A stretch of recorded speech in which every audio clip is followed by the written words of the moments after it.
દિવસો પછી દિવસો પસાર થાય છે. એક વખતનો સમય છે. ભક્તિ માતા, એમના ભાઈની પુત્રી, એમનું નામ છે બળવંતા. જ્યારે જ્યારે દેવતાઓને અવસર મળે છે ને ત્યારે દેવતાઓ કોઈ ને કોઈ રીતે આવી અને બાળ પ્રભુની સેવા કરી જાય છે. ભક્તિ માતાના ભાઈની પુત્રી બળવંતા એક દિવસ ઘનશ્યામ મહારાજને રમાડવા માટે એ ત્યાં ઘરે આવ્યા છે. એટલે ભક્તિ માતાએ બાળ પ્રભુને સુંદર તૈયાર કરી અને પછી બળવંતાને સોંપ્યા કે લ્યો તમે હવે રમાડો. આને બાળ પ્રભુને સોંપીને માતા તો ઘરના કામમાં લાગી ગયા. આ બાજુ બળવંતા નાના એવા છે એટલે ઘનશ્યામ મહારાજને લઈ અને પોતે ઘરની બહાર લઈ ગયા. ઘરની બહાર એક કુવા જેવું હશે ત્યાં બાજુમાં બેસી અને માંડ્યા બાળ પ્રભુને રમાડવા. તે ઘણી વાર સુધી ત્યાં બહાર બેસીને રમાડ્યા. પછી અચાનક કોઈ ઘરનું કામ યાદ આવ્યું એટલે બળવંતા તો ઊભા થઈ દોડીને જતા રહ્યા. બાળ પ્રભુને ત્યાં ને ત્યાં મૂકી દીધા, એને સાથે ન લઈ ગયા. બાજુમાં કૂવો હતો. એ વખતે જે ઘટના બને છે બહુ સરસ ભૂમાનંદ સ્વામીએ પોતાના શબ્દોમાં સ્વામી લખે છે,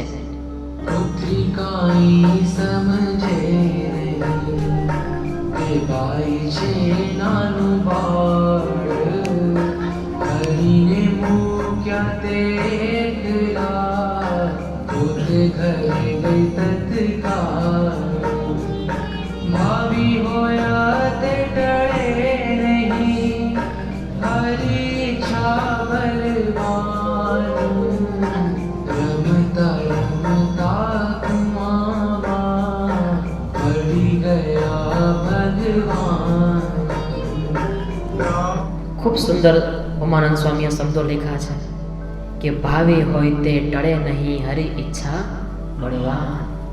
સ્વામી કહે છે કે ગમે એટલી મહેનત કરીએ ને પણ ભાગ્યમાં જે લખેલું હોય એ જ થાય. કોઈનામાં એટલી સત્તા નથી, કોઈનામાં એટલી શક્તિ કે સામર્થ્ય નથી કે એના ભાગ્યથી વિરુદ્ધ કોઈ છે પ્રાપ્ત કરી શકે.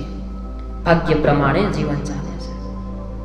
ભાગ્યમાં ન હોય તો તમે ગમે એટલા પ્રયત્ન આપણે કરીએ પણ એ ક્યારેય પ્રાપ્ત થાય નહીં, ક્યારેય ના મળે. અને કદાચ ભાગ્યમાં ન હોય ને કાંઈ ન કરીએ છતાં પણ એની રીતે એ ગોતતી વસ્તુ આપણા સુધી પહોંચી જાય. સારો એ ખેલ ભાગ્યનો છે. બળવંતા હતા એ તો જતા રહ્યા, ભગવાનને મૂકી આ બાજુ ભગવાન એકલા બેઠા છે. બાળ પ્રભુ હવે બાખડિયા પર ચાલતા ચાલતા પોતે કૂવો હતો એની પાસે ગયા. કૂવામાં ડોક્યું કરીને જોયું. હવે એમાં પોતાનું પ્રતિબિંબ દેખાણું. હવે ખબર નહીં કઈ રીતનો કૂવો હોય, પાડ હશે નહીં હોય, કેવી પાડ હશે. એટલે ભગવાનને એમાં પોતાનું પ્રતિબિંબ દેખાણું.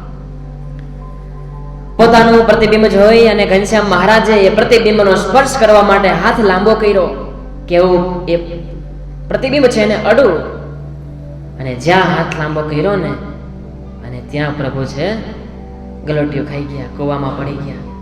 જેવા ભગવાન કૂવામાં પડ્યા કે તરત જ સેવાનો અવસર મળ્યો છે એમ જાણી અને આને છે ને તકની સેવા કરી કહેવાય. કેવી સેવા કહેવાય?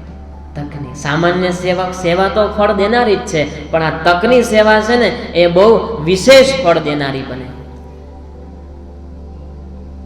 કોઈ તરસ્યા હોય ને પાણી પાવ તમે, એનું ફળ અલગ છે. અને તમે પિયાવ બંધાવો અને ત્યાં કોઈ પાણી પીવા આવે એ વસ્તુ અલગ છે. એ તો નીકળતા હોય દરસ જેવું લાગે પાણી પી લે, પણ બીજી બાજુ એક વ્યક્તિ એના હોય અને એને જો એક ગ્લાસ પણ પાણી મળી જાય ને તો બહુ એનો અંતરમાં એથી રાજીપો નીકળે. પ્રભુ રમી રહ્યા છે ફળા ઉપર. બીજી બાજુ ભક્તિ માતા એ તો રસોડામાં કામ કરે. એમને તો એમ છે કે મેં બળવંતાને ઘનશ્યામ સોંપ્યા છે, એ રમાડતા હશે. ઘણી વાર પછી માતા કામકાજમાંથી પરવાયરા એટલે પછી યાદ આવ્યું કે ચાલો હવે હું પણ ઘડીક વાર ઘનશ્યામ પાસે જાઉં એમ વિચારી અને પછી બહાર નીકળ્યા. ઓસરીમાં જોયું તો બળવંતાને જોયા નહીં. વિચાર કરે છે કે મેં તો અહીંયા જ બેસાઈ હતા, ક્યાં જતા રહ્યા છે. એટલે બહાર જઈને જોયું તો બહાર પણ ક્યાંય હતા નહીં. એટલે થોડું માતાને ઉજાડ થયો. આજુબાજુમાં જોયું કઈ મેળા નહીં. પછી તો માતા ચારે બાજુ ગોતે છે. આજુબાજુના ઘર હતા ત્યાં જઈને પૂછે છે કે ભાઈ બળવંતા આવી છે મારા ઘનશ્યામને લઈને, બળવંતા આવી છે મારા ઘનશ્યામને લઈને. બધે પૂછે છે પણ ક્યાંય ભગવાન મળ્યા નથી. અને પછી તો ગામના લોકો હતા, આડોશ પડોશના, એ પણ ગોતવા લાગ્યા કે ઘનશ્યામ ક્યાં જતા રહ્યા, ક્યાં જતા રહ્યા. ક્યાંય બાળપ્રભુ મળતા નથી. માતા તો હે ઘનશ્યામ કરી અને રડવા લાગે છે. અને ઘણી વાર થઈ ત્યારે બળવંતાબાઈ મળી અને બળવંતાબાઈને પૂછ્યું કે ઘનશ્યામ ક્યાં? તો કહે છે કે મેં તો ત્યાં કૂવા કાંઠે એમને બેસાડ્યા હતા અને પછી હું તો ઘરે કામ હતું એટલે જતી રહી. અને ત્યારે માતા છે ચોધાર આંસુએ રડવા લાગ્યા છે. સ્વામી બહુ સરસ પોતાનું એ વર્ણન એના શબ્દોમાં લખે છે.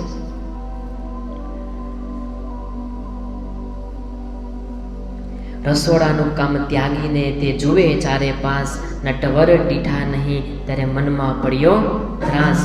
રસોડાનું કામ ત્યાગીને તે જુએ ચારે પાસ, નટવરને દીઠા નહીં ત્યારે પડ્યો તન ત્રાસ. તમે પુત્ર મારા ક્યાં ગયા, કોઈ બતાવો કાર, ગાયથી ઝાડે ભૂલા પડ્યા, આવી વળતો શું માતા તો ઘનશ્યામ કરે કે ઘનશ્યામ ક્યાં જતા રહ્યા, ઘનશ્યામ તમે ક્યાં જતા રહ્યા. બળવંતા મળીએ પૂછ્યું કે ક્યાં છે. જેવું બળવંતાએ કીધું ને કે કૂવાને કાંઠે બેસાડ્યા હતા, એટલા શબ્દો બોલતા જ માતાએ તો દોટ મૂકી અને ત્યાં કૂવા કાંઠે પહોંચ્યા. ત્યાં જઈને જોયું ઘનશ્યામ હતા નહીં, પ્રભુ દેખાણા નહીં. એટલે ભક્તિ માતાના હૃદયમાં તુરત જ ભાડ પડી. માતાને વિચાર આવવા માંડ્યા કે તન લખે ને મારો ઘનશ્યામ કે કૂવામાં તો નહીં પડી ગયા હોય ને. પાછળ ગામના લોકો હતા, એ પણ બધા દોડી આવ્યા છે. ઘનશ્યામ કૂવામાં પડી ગયા એ સંકલ્પ કરી અને માતા ફરી પાછા રડવા લાગે છે. અને જ્યાં માતાએ દોડી અને કૂવામાં જોયું અને ત્યાં તો ઓહો, જ્યારે એવું દ્રશ્ય જોયું ને ત્યારે ભક્તિ માતાને થોડી સુધબુધ આવી અને થયું કે નહીં, ઘનશ્યામની રક્ષા થઈ છે.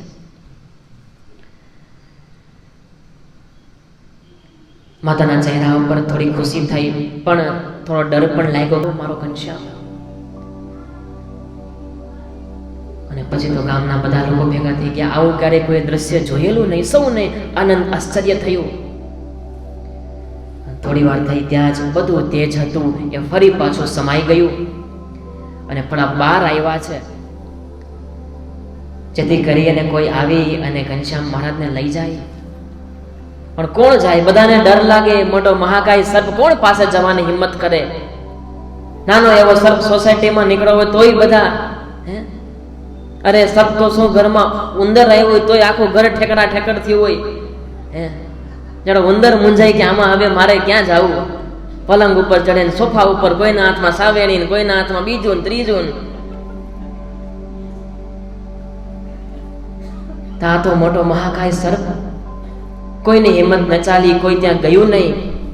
પણ માં તો માં કહેવાય, ભક્તિ માતા છે. દોડીને ગયા અને ઘનશ્યામ મહારાજને તેડી અને પોછે પાછા આવી ગયા છે. ઘનશ્યામ મહારાજ પોતાની પાસે આવતા જાણે કે પોતાનું ખોવાયેલું મોંઘા મોલું રતન ફરી પાછું મળ્યું હોય એવું માતાને આનંદ થયો છે, માતાને સંતોષ થયો છે. હૃદયે ચાંપી અને ખૂબ બાળપ્રભુને વાલ વરસાયું છે.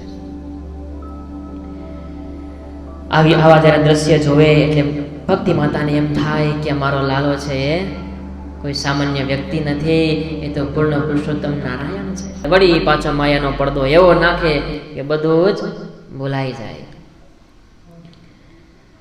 આવી રીતે આનંદમાં દિવસો પસાર થતા હતા.